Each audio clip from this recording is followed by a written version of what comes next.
Albert Einstein once said, everybody's a genius. But if you judge a fish by its ability to climb a tree, it will live its whole life believing that it is stupid. Ladies and gentlemen of the jury, today on trial we have modern day schooling. Glad you could come. Not only does he make fish climb trees, but also makes them climb down and do a 10-mile run. Tell me, school, are you proud of the things you've done? Turning millions of people into robots, do you find that fun? Do you realize how many kids relate to that fish swimming upstream in class, never finding their gifts, thinking they are stupid, believing they are useless? Well, the time has come, no more excuses. I call school to the stand and accuse him of killing creativity, individuality, and being intellectually abusive. He's an ancient institution that has outlived his usage. So, Your Honor, this concludes my opening statement, and if I may present the evidence of my case, I will prove it. Proceed. Exhibit A. Here's a modern day phone. Recognize it? Here's a phone from 150 years ago.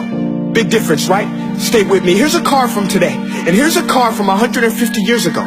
Big difference, right? Well, get this. Here's a classroom of today, and here's a class we used 150 years ago. Now ain't that a shame? In literally more than a century, nothing has changed. Yet you claim to prepare students for the future? But with evidence like that, I must ask, do you prepare students for the future or the past? I did a background check on you and let the record show that you were made to train people to work in factories, which explains why you put students in straight rows, nice and neat, tell them sit still, raise your hand if you want to speak, give them a short break to eat, and for 8 hours a day tell them what to think. Oh, and make them compete to get an A. A letter which determines product quality, hence grade A of meat. I get it. Back then, times were different. We all have a past. I myself am no Gandhi. But today, we don't need to make robot zombies. The world has progressed. And now we need people who think creatively, innovatively, critically, independently, with the ability to connect. See, every scientist will tell you that no two brains are the same. And every parent with 2 or more children will confirm that claim.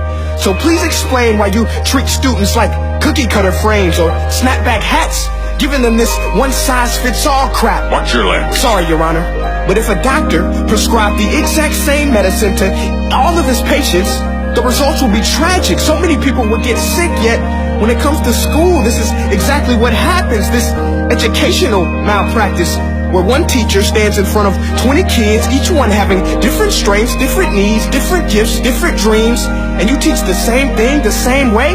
That's horrific. Ladies and gentlemen, the defendant should not be acquitted. This may be one of the worst criminal offenses ever to be committed. And let's mention the way you treat your employees. Objection. Overruled. I want to hear this. It's a shame. I mean, teachers have the most important job on the planet, yet they're underpaid? No wonder so many students are short-changed. Let's be honest.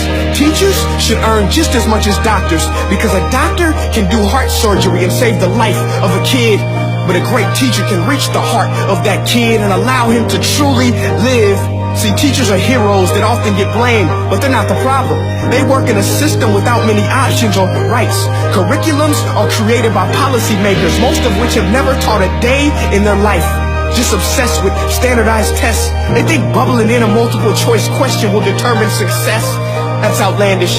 In fact, these tests are too cruel to be used and should be abandoned, but don't take my word for it. Take Frederick J. Kelly, the man who invented standardized testing, who said, and I quote, "These tests are too cruel to be used and should be abandoned." Ladies and gentlemen of the jury, if we continue down this road, the results will be lethal. I don't have much faith in school, but I do have faith in people. And if we can customize healthcare, cars, and Facebook pages, then it is our duty to do the same for education, to upgrade and change and do away with school spirit, because that's useless. Unless we're working to bring the spirit out of each and every student, that should be our task. No more Common Core. Instead, let's reach the core of every heart in every class. Sure, math is important, but no more than art or dance. Let's give every gift an equal chance. I know this sounds like a dream, but countries like Finland are doing impressive things.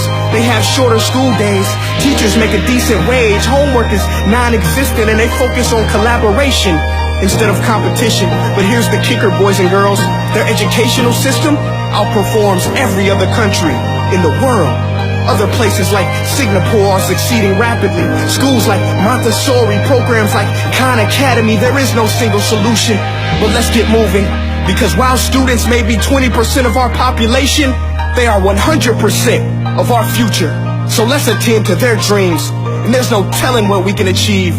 This is a world in which I believe, a world where fish are no longer forced to climb trees. I rest my case.